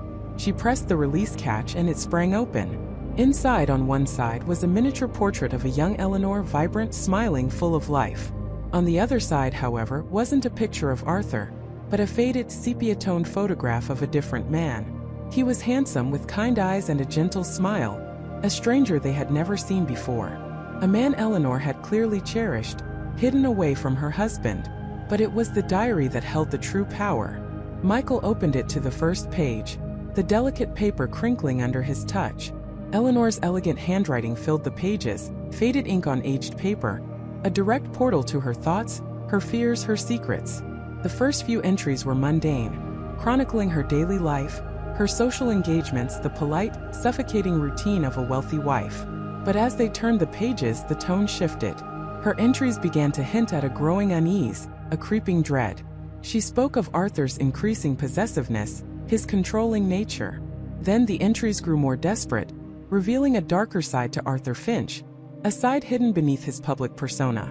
Eleanor wrote of his late-night absences, his hushed phone calls, his volatile temper behind closed doors. She mentioned whispers she'd overheard, fragments of conversations about investments that were far from legitimate, about business dealings that skirted the edges of legality, or perhaps plunged deep into the abyss of criminality. She feared exposure, not just for Arthur, but for herself, for her complicity in his opulent life. She wrote of finding documents, cryptic ledgers hidden in his study, evidence of something vast and dangerous. She had started making copies, hiding them, preparing to expose him. She knew too much. Then a chilling entry, dated just days before her disappearance. "Arthur knows I'm onto him. He suspects. I can feel his eyes on me. I've confided in no one save for." The name that followed was smudged, almost illegible, as if hastily written or deliberately obscured. But the next sentence sent a shiver down their spines, a cold dread that eclipsed all previous fears. "If anything happens to me, look for the Watcher. He knows everything. He holds the key to my truth. He's the only one who can expose Arthur's true empire, the rot beneath the gilded facade. I've hidden the real evidence, the proof of his crimes, exactly where he'd never think to look, and where only I would ever think to appear." Michael and Jessica exchanged a terrified glance. The Watcher? And where only I would ever think to appear? Could she be referring to the camera, to her own spectral manifestation? The diary suddenly dropped from Michael's numb fingers. Outside the window, a car, an old black sedan they'd seen cruising their street earlier that week, slowly idled to a stop, its engine humming ominously. Then the porch light flickered once, twice, and died, plunging their immediate surroundings into an unnerving darkness. They were exposed. They were no longer just observers, they were targets. The darkness was absolute, suffocating. Michael's heart hammered against his ribs, a frantic drumbeat in the sudden, oppressive silence that followed the engine's dying hum. Jessica gasped, her hand flying to her mouth, stifling any sound. Her knuckles, even in the gloom, looked bone-white. David, without a word, instinctively pushed Emily further behind the overgrown azaleas, his body a solid, protective shield. Emily, usually so full of nervous energy, was utterly frozen, a statue of pure terror. The air crackled with a primal, animal fear. The hunter had become the hunted. They were no longer peering into a mystery from a safe distance. They were caught in its terrifying embrace. A car door creaked open, a long drawn-out groan of worn metal against the night. Then the distinct heavy crunch of boots on the gravel driveway. Not one pair but two. Distinct, deliberate, each step resonating with an unnerving confidence, growing louder with every beat of Michael's racing heart. They were moving around the front of the truck, slowly, methodically, their presence an undeniable weight in the suffocating darkness. Michael strained his eyes, trying to pierce the black veil, but saw nothing but deeper shades of gray. He could only hear and imagine. Whoever they were, they weren't trying to be stealthy. They wanted to be heard. They wanted them to know they were here, to know they were coming. His phone was still clutched in his hand, the screen a faint, dangerous beacon from the previous recording. He had forgotten to turn it off in the rush of panic. In the periphery of his vision, the screen flickered. A ghostly, transparent form, shimmering with an ethereal cold glow, was now standing at the very edge of the driveway, just beyond the truck. It was facing the house, its back to the approaching figures. It was taller tonight, its outlines more defined, almost shimmering with a malevolent energy Michael had never witnessed before. It wasn't just a fleeting anomaly anymore. It was present. It was watching, and its presence felt different, more significant. Jessica nudged him sharply, a silent, desperate plea to turn off the phone, to extinguish that dangerous light. But Michael couldn't tear his eyes away from the screen, from the ghost. A chilling thought pierced through his fear. Was the ghost somehow connected to these people? Was it a warning? Or something far, far worse? The two figures from the truck were now closer, their heavy footsteps echoing the frantic pulse in Michael's ears. The air grew thick with the scent of damp earth and something else. A faint metallic tang, like old rust or dried blood, carried on the cold night air. A beam of light suddenly pierced the darkness, a blinding white spear cutting through the black. It wasn't a casual sweep. It was a methodical searchlight. It swept across the porch, lingering on the front door, then moved to the bushes, getting closer, relentlessly closer, to their hiding spot.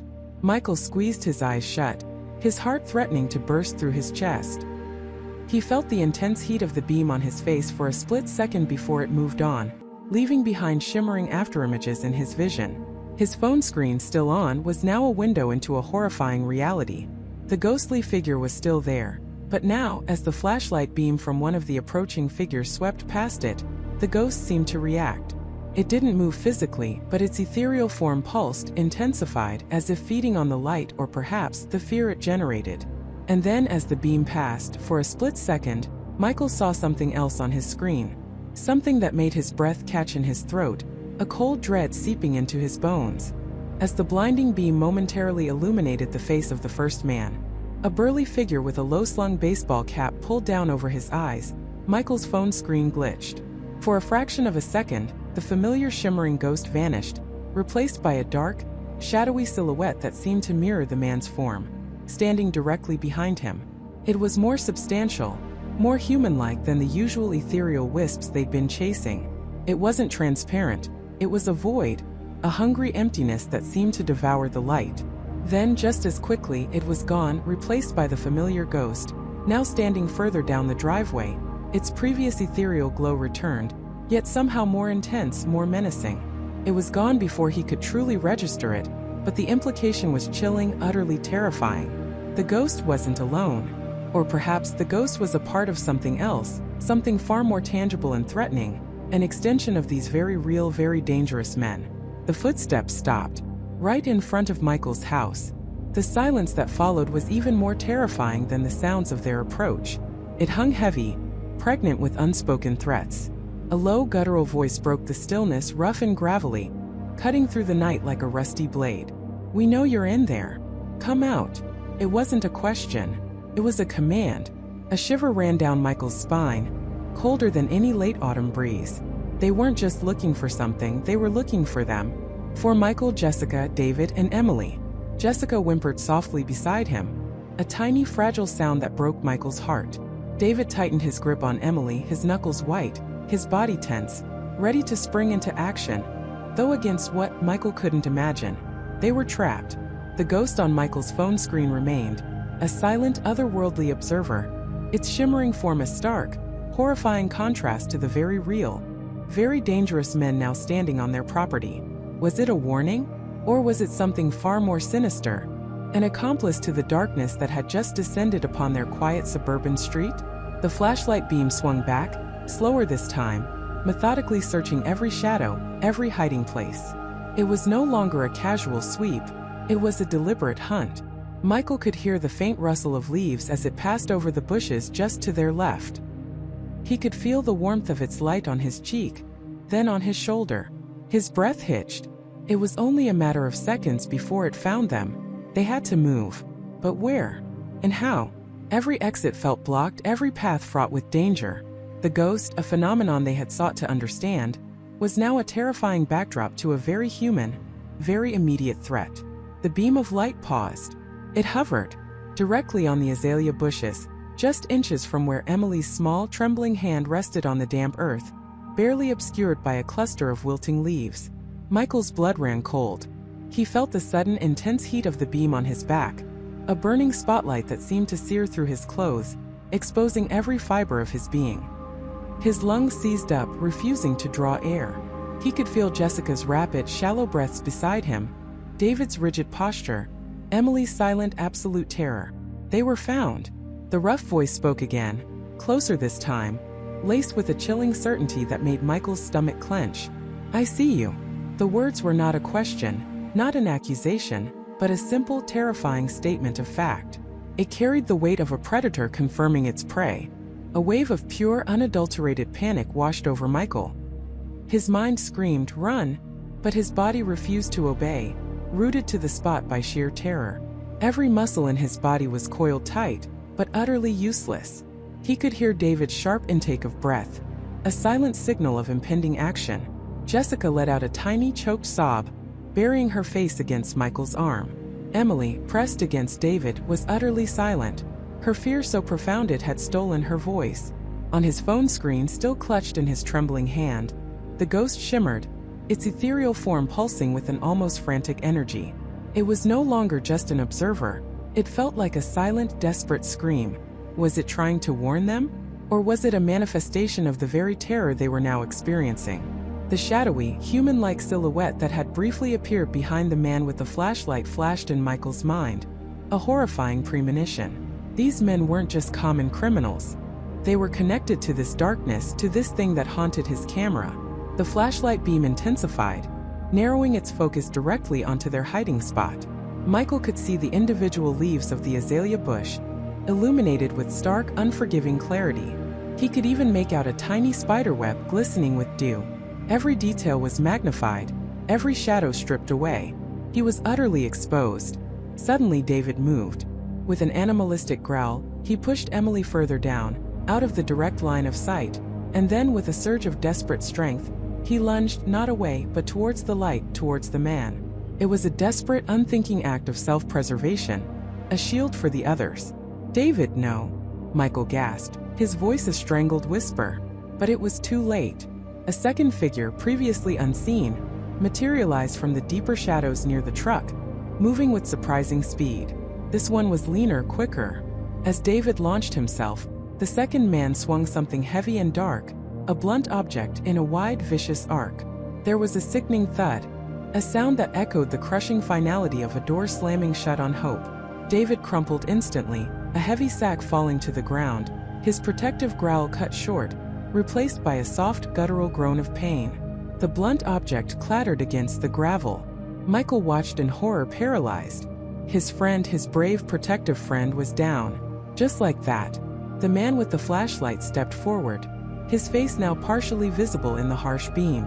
His eyes were cold, devoid of emotion, reflecting the light with an unnerving blankness. He knelt beside David for a moment, then straightened up. "Check the house," he commanded the leaner man, his voice flat, emotionless. "The others are still here." The leaner man nodded, retrieved his blunt weapon, and moved towards the front door. The first man, the one with the flashlight, turned his attention back to the azaleas, his gaze lingering on the spot where David had just been.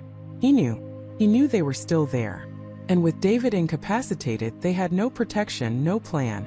Michael's phone screen, still on, flickered one last time. The ghost, now a swirling vortex of shimmering light, seemed to surge forward, directly towards the man with the flashlight. It wasn't just observing anymore. It was acting. But was it an ally? Or was it simply drawn to the chaos, the fear, the violence that had just erupted on Michael's quiet suburban street? The man took a step towards the azaleas, his hand reaching out slowly, deliberately into the shadows. They were cornered. They were helpless. And the ghost was still watching. The man's hand, gnarled and surprisingly swift, plunged into the dense foliage. Michael and Jessica held their breath, their hearts battering against their ribs like trapped birds. They could feel the brush of leaves, the subtle shift of branches, as his fingers snaked closer, closer still. Michael closed his eyes, bracing for the inevitable touch, the sudden grip that would expose their hiding place. He could smell the damp earth, the pungent scent of the azalea blossoms, and beneath it all, the metallic tang of fear. Just as the tip of one finger brushed against the fabric of Michael's jacket sleeve, a sharp, piercing whine erupted.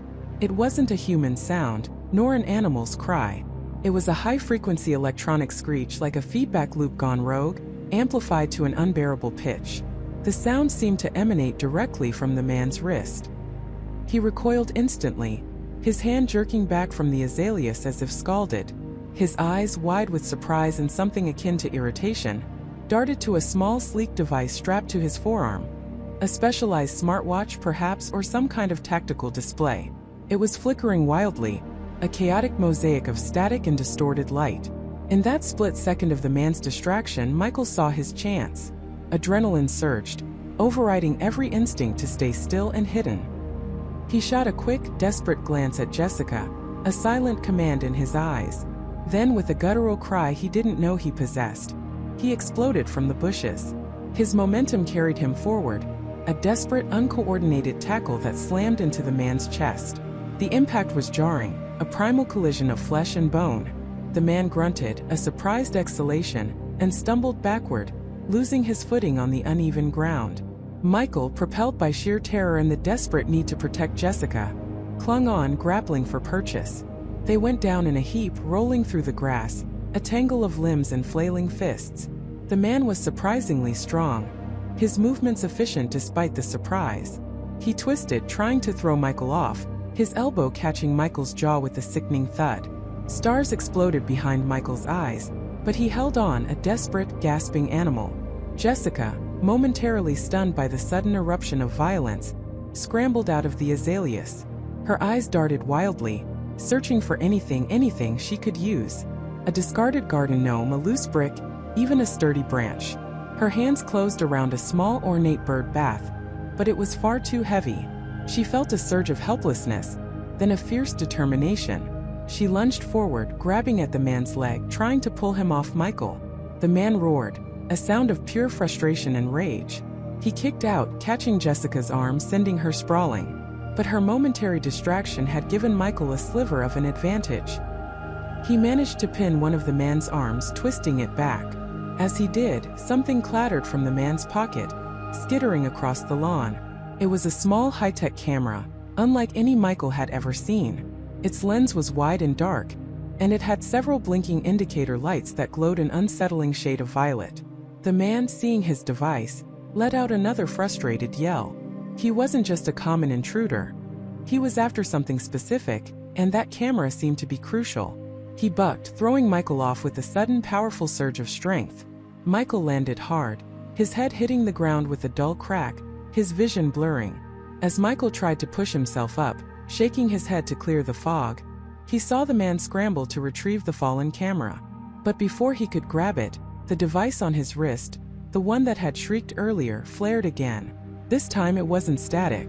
This time it was an image. On the man's wrist display, clear as day, was the ghost. It was the same ethereal figure, the same shimmering, almost transparent outline, but here on this man's advanced technology it seemed different. More defined, more solid, almost three-dimensional. And it wasn't just standing there. It was moving. It was gesturing. Its translucent hand, or what appeared to be a hand, was reaching out, not towards the man, but towards Michael's house, specifically towards the front door. The man froze, his eyes fixed on his wrist display. A flicker of something Michael couldn't quite decipher, fear? Recognition? Crossed his face. He seemed to be communicating with it, or at least reacting to its presence in a way Michael and Jessica never could.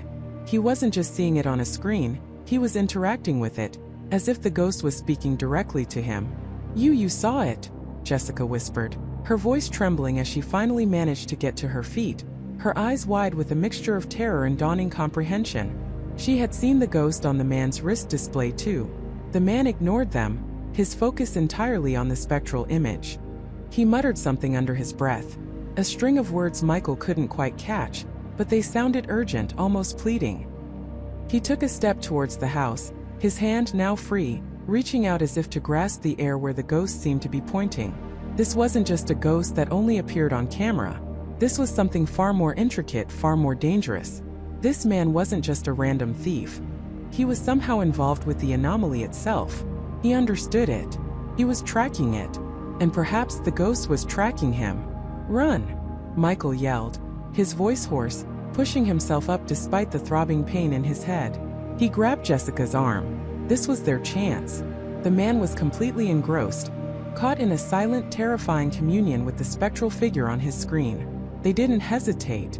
They sprinted, not towards their car, which was parked too close to the house, but across the lawn towards the darker shadows of the neighbor's yard. Michael risked a glance back. The man was still standing there, his back to them, his head bowed, seemingly listening to the silent whispers of the ghost on his wrist. The small, violet blinking camera he had dropped was still lying on the grass, forgotten in his intense focus. They burst through the hedge connecting the two properties, stumbling into the relative safety of Mrs. Henderson's perfectly manicured rose garden. Michael pulled Jessica down behind a large, fragrant bush, their chests heaving, lungs burning. What was that?" Jessica gasped, her voice barely a whisper. He saw it, and it was telling him something. Michael shook his head, pressing a hand to his throbbing temple. "I don't know, Jess, but he's not just some random burglar. He's looking for it, for the ghost. And that camera he dropped, it looked specialized, like something for detecting energy signatures." A horrifying realization dawned on Michael. The ghost wasn't just a digital glitch, a harmless apparition confined to their screens. It was an entity that was actively being sought, an entity that could apparently communicate, at least with certain individuals or through certain technologies. And they, by simply recording it, had stumbled into a world of hidden agendas and dangerous pursuits. They were no longer just curious observers. They were now targets. The man, whoever he was, clearly believed they knew something or perhaps had something related to the ghost. His desperation, his specialized equipment, his almost reverent interaction with the on-screen specter, it all pointed to something far grander and more terrifying than a simple haunting.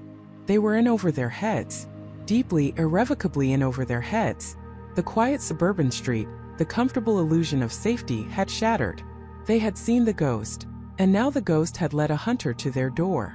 And that hunter knew how to see it, how to interact with it, in a way they couldn't begin to comprehend. Michael slowly, cautiously peered through the rose bushes. The man was still standing in Michael's yard, his back to them, his posture rigid. He was no longer looking at his wrist.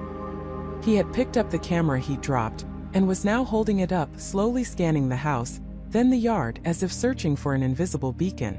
He was searching for them, yes, but he was also searching for it. And the ghost was still out there, unseen by their naked eyes, but undoubtedly still appearing on his screen, guiding his relentless hunt. They were trapped between a relentless pursuer and an enigmatic entity, and the true horror of their situation was only just beginning to unfold. The chilling realization settled over David and Emily like a shroud. Their hunter wasn't just tracking them. They were being guided by something unseen, something that only revealed itself through Michael's camera. It wasn't just a phone anymore. It was a periscope into a dimension of pursuit, an instrument of their doom.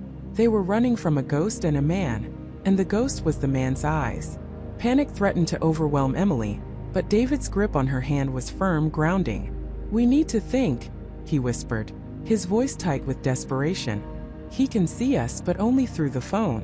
What does that mean?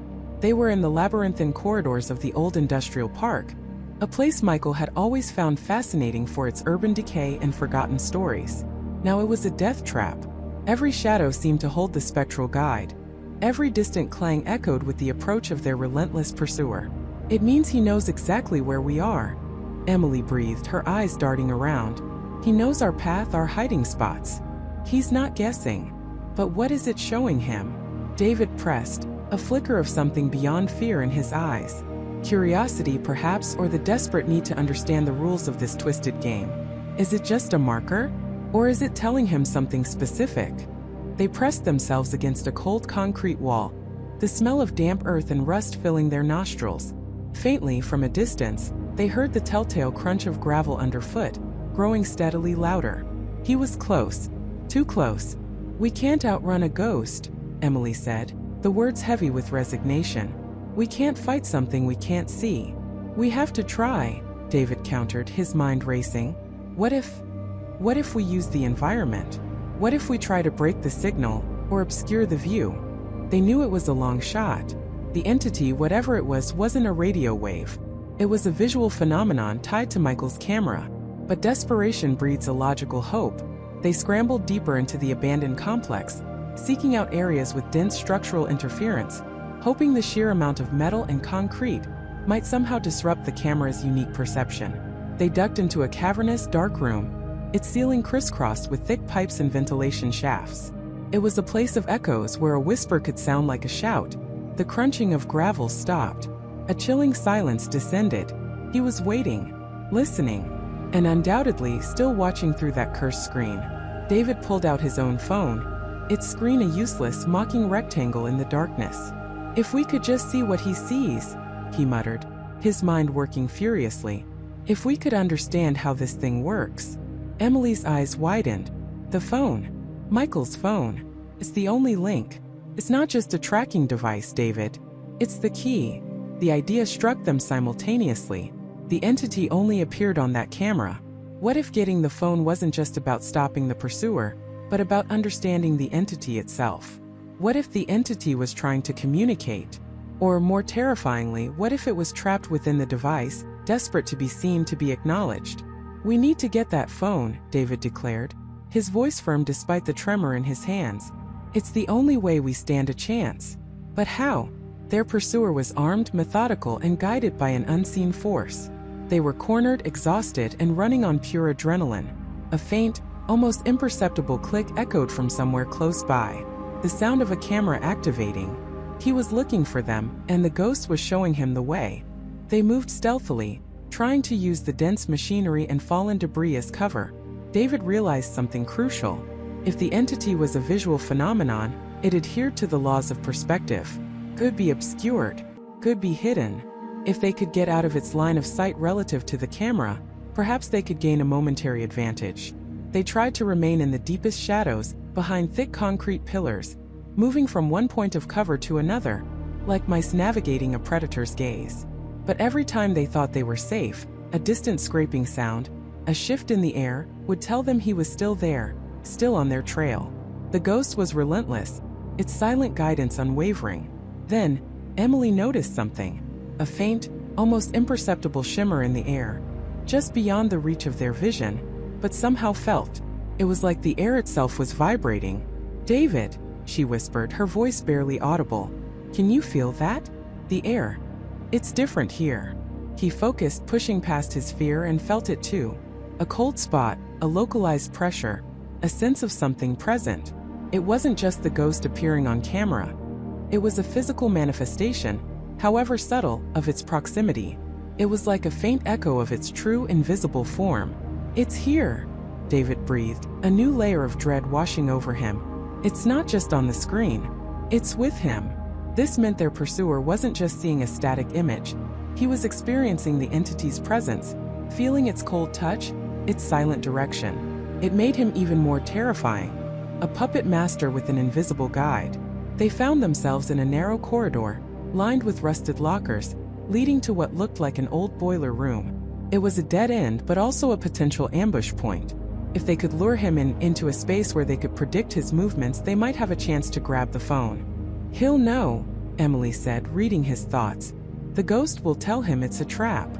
"Maybe," David conceded, "but he'll still have to come in. He thinks he has the advantage. He thinks we're helpless." They huddled behind a stack of damaged metal drums, their hearts pounding in unison. The air grew colder, the subtle pressure in the atmosphere intensifying. He was entering the corridor. The soft, deliberate footsteps grew louder, closer. They could hear his measured breathing, then a low guttural murmur. It wasn't a word, not exactly. More like a soft, satisfied hum, a sound of grim determination. He was talking to the entity, or perhaps acknowledging its guidance.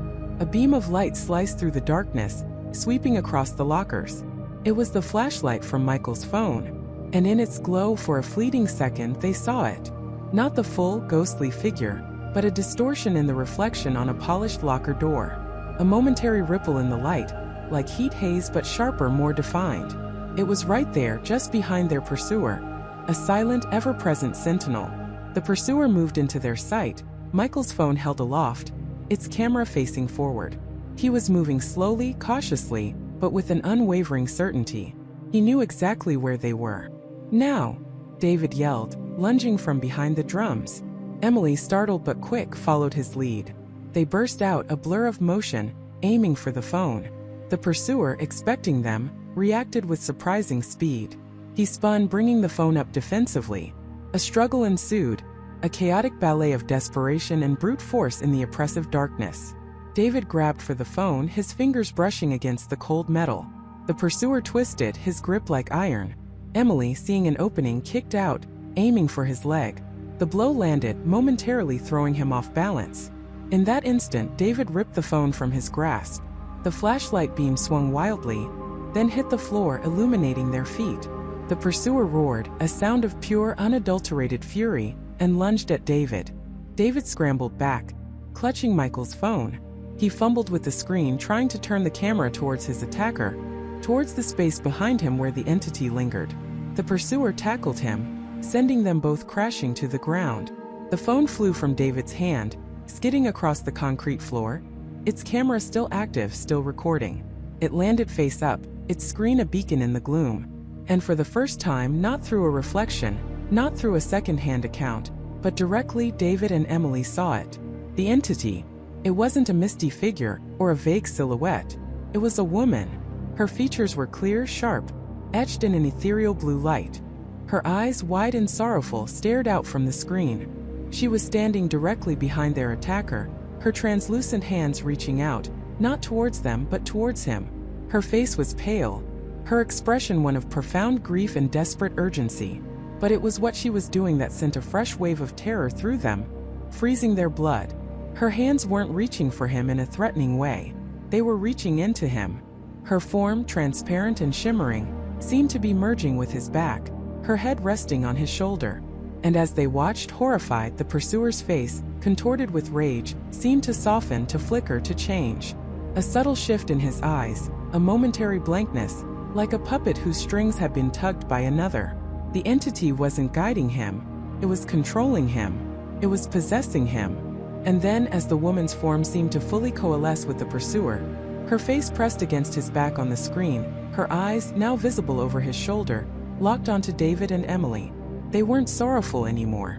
They were cold, empty, and utterly, terrifyingly vengeful. The ghost that only appeared on camera wasn't just a guide. It was the true hunter, using the man as its vessel, its instrument of wrath. And now it had them in its sights. And now it had them in its sights. Panic, raw and suffocating, seized Michael, Jessica, David, and Emily. The man, no longer the broken shell they had pitted, moved with an unnatural speed, his eyes burning with a cold, malevolent fire that was not his own. The air crackled with a palpable dread, a chilling energy that vibrated through the decaying structure around them. This wasn't merely a chase, it was a hunting. "Run!" Jessica screamed, her voice a thin thread against the rising terror. They scrambled, a chaotic ballet of fear, through the darkened corridors. The house, once a mere backdrop to their investigation, now felt like a living, breathing predator, its shadows reaching, its creaking floors groaning in concert with their pounding hearts. Michael clutched his camera, the lens still recording, a silent, unblinking eye capturing their desperate flight. He knew instinctively that this footage was crucial, not just for his channel, but for understanding the horror unfolding. They burst into what must have once been a living room, now a skeletal space of splintered wood and peeling wallpaper. A massive, gaping hole in the roof above let in a sliver of moonlight, illuminating dust motes dancing in the oppressive air. Before they could find another exit, the man was there, blocking the doorway they had just entered. He didn't speak. He just stood, a silent, towering embodiment of menace, the ghost's fury radiating from him. David, ever the strategist, grabbed a heavy rusted pipe from the debris on the floor. "Stay back," he yelled, his voice cracking but his stance defiant. The man didn't flinch. His gaze swept over them, a predator assessing its prey. Then his head tilted slightly, an almost imperceptible movement, and a low guttural sound like stones grinding together emanated from his throat. It wasn't human. It was the sound of something ancient, something enraged. Michael, his hands trembling, raised his camera, zooming in on the man's face. On the small screen, a flicker, a distortion. The ghost, clearer now than ever before, overlaying the man's features. Its eyes, those chilling, sorrowful eyes from the earlier footage, were now wide, staring directly into Michael's lens, no longer pleading but demanding. Emily let out a whimper, clutching Jessica's arm. "It's showing us something," she whispered, pointing at Michael's camera screen. On the live feed, the ghost's face seemed to contort, and then impossibly the image shifted. It wasn't the man's face anymore, not fully. It was a rapid-fire montage of fragmented memories, projected through the lens, flickering like a faulty projector. A young girl laughing in a sun-dappled field, her face bright and full of life. Then a sudden shadow, a hand reaching, a struggle, a muffled scream, and then darkness, earth being disturbed, a shallow grave. The man's face, younger, panicked, shoveling dirt. The truth, brutal and undeniable, slammed into them. This wasn't just a ghost using a man as a guide. This was the ghost of Sarah, the missing girl from all those years ago. And the man Arthur, he wasn't just connected to her disappearance. He was responsible. The ghost used Michael's camera, the very tool meant to capture its existence, to force its story into the light. It wasn't a guide. It was the ultimate witness, the victim, and now the avenger. Arthur's body began to convulse, the ghost's hold intensifying. He dropped to his knees, clawing at his own throat, a strangled cry escaping him. It was a cry of pure agony, a torment that transcended physical pain. The ghost was forcing the truth out of him, ripping it from his very soul. "I didn't mean to," Arthur choked out, his voice hoarse, ragged, no longer his own, yet filled with a terrible, desperate confession. She saw me. I was just trying to scare her. She fought. Pushed her. She fell. She hit her head. I thought she was dead. I panicked. I buried her. I just wanted it to go away. I wanted to forget." The words tumbled out, a torrent of guilt and terror, echoing in the cavernous room. Michael, transfixed, kept the camera steady, every syllable a horrifying confirmation of the spectral visions. Jessica gasped, her hand flying to her mouth. David dropped the pipe, his face pale with shock. Emily was openly weeping, her eyes wide with a mixture of horror and profound sadness for Sarah. The ghost on the camera screen was no longer angry. Its eyes, though still intense, held a profound sorrow, a weary satisfaction. Its purpose, after all these years, was finally being fulfilled. It wasn't about revenge in the traditional sense. It was about the truth. It was about being seen, being heard after being silenced for so long. Arthur continued to sob, his body racked with tremors, the ghost's presence slowly receding from him. He was a broken man, his mind shattered by the forced confession, by the decades of suppressed guilt finally exploding to the surface. He collapsed fully onto the floor, a whimpering mess, his eyes vacant, staring at nothing. As Arthur lay broken, the image of Sarah on Michael's camera began to fade. It wasn't a sudden disappearance, but a slow, ethereal dissipation, like smoke vanishing into the air. Her eyes, the last part of her to remain, held a look of profound peace, a gentle, almost imperceptible nod towards Michael. Then she was gone. The screen returned to Arthur's unconscious form, lying amidst the debris. The chilling energy in the room subsided, replaced by a heavy, somber silence. They stood there, breathless, for what felt like an eternity, the weight of the revelation pressing down on them. The ghost that only appeared on camera had fulfilled its promise. It had led them to the truth. Michael slowly lowered his camera, his hands still shaking. He looked at Jessica, David, and Emily, their faces etched with the same combination of terror, grief, and awe. They had stumbled into a nightmare, pursued by a vengeful spirit, only to discover a decades-old crime hidden beneath layers of deceit and forgotten memories. They knew what they had to do. With trembling hands, David pulled out his phone, his fingers fumbling as he dialed emergency services. He explained as calmly as he could manage their location, the unconscious man, and the horrifying confession they had just witnessed. He didn't mention the ghost. Not yet. How could he? Who would believe him? Hours later, as dawn painted the horizon with bruised purples and grays, flashing lights pierced the pre-dawn gloom. Police cars, an ambulance, and forensic vans converged on the dilapidated house. Arthur, still unconscious and in a catatonic state, was carefully removed from the premises. He would be taken to a hospital, then inevitably to face the consequences of his actions. Michael, Jessica, David, and Emily gave their statements, the story sounding outlandish even to their own ears. But they had the footage. Michael's camera had captured everything. Arthur's confession, the spectral visions, the chilling truth. The police were skeptical at first, but the evidence was undeniable. The location Arthur had described in his confession, a small, overgrown patch of woods not far from the house, was searched.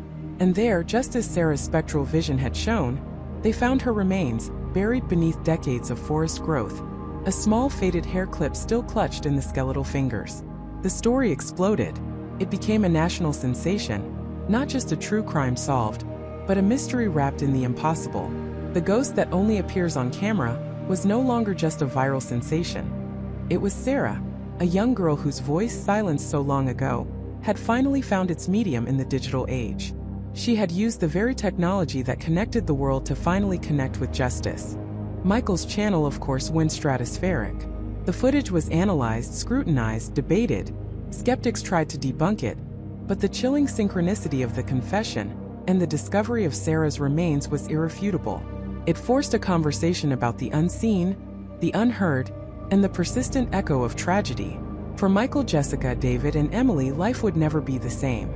The experience had scarred them, but it had also forged an unbreakable bond. They had faced the supernatural, witnessed a haunting justice, and solved a cold case that had haunted a community for decades. They knew deep down that Sarah had found her peace. Her image never appeared on camera again, but the chilling question lingered. How many other unseen truths are out there, waiting for a lens, a screen, a digital signal to finally be revealed? How many other ghosts are waiting for their moment to appear on camera, to finally tell their story? Perhaps in the vast, interconnected web of our modern world, the line between this life and the next has blurred, allowing the forgotten to finally be seen, if only for a fleeting moment, through the unblinking eye of a camera. And perhaps that is the true terror and the ultimate hope, that even in death, some voices refuse to be silenced, waiting for the perfect medium to finally scream the truth.